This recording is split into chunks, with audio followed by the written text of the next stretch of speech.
So அந்த சாரியை தான் நம்ம வந்து கன்வெர்ட் பண்ண போகிறோம். ஸோ ஃபஸ்ட்டு வந்து அதுக்கு டாப் ஒரு skirt and top. So first நம்ம டாப் ரெடி பண்ணிக்கலாம். ஸோ டாப்க்கு வந்து நான் பிரின்சஸ் கட் பேசிக் பேட்டர்ன் கட் பண்ணி வச்சுருக்கேன். ஸோ அதுக்கு மேலே தான் வந்து இந்த முந்தானையில் வந்து இந்த 2 பெரிய ஃப்ளவர்ஸ் எடுத்து நான் இந்த ஒரு லெஃப்ட் ஹேண்ட் சைடு வந்து ட்ரா பண்ணி பின் பண்ணி வச்சுருக்கேன். நான் நெக்லைனில் ட்ரா பண்ணிட்டு எந்த இடத்துல இந்த ஃப்ளவர் வேணுமோ அந்த இடத்துல பின் பண்ணி வச்சுக்கோங்க.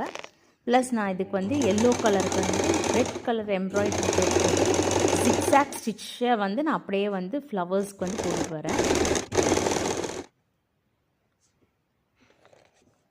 நெக்ஸ்ட்டு வந்து ரெட்டுக்கு வந்து நான் எல்லோ கலர் யூஸ் பண்ணுறேன். ஸோ எல்லோ கலர் ஸ்டிச் வந்து ஃபுல்லாக அப்படியே அந்த ஃப்ளவர்ஸை வந்து எல்லோ கலர் ஸ்டிச்சில் கம்ப்ளீட் பண்ணுறேன்.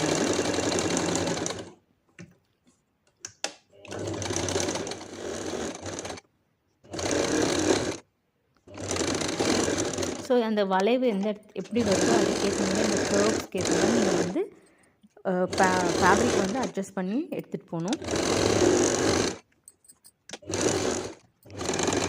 நெக்ஸ்ட்டு வந்து லீஃபுக்கு. ஸோ லீஃப்க்கு வந்து க்ரீன் கலர் த்ரெட்டை மாற்றிட்டு லீஃப் ஃபுல்லாக வந்து நான் எம்ப்ராய்டரி கொடுத்துருக்கேன். ஸோ எக்ஸஸ் ஃபேப்ரிக்கை வந்து நீங்கள் கட் பண்ணி எடுத்துருங்க எம்ப்ராய்டரி போட்டதுக்கப்புறம். ஸோ இதுக்கப்புறம் நீங்கள் பீட்ஸ் எது வேணால் உள்ளே ஒர்க் பண்ணலாம். ஸோ நான் எம்ப்ராய்டரியோடு அப்படியே ஃபினிஷ் பண்ணுறேன். இதான் வந்து ஃபைனல் அவுட்புட் டாப்போட.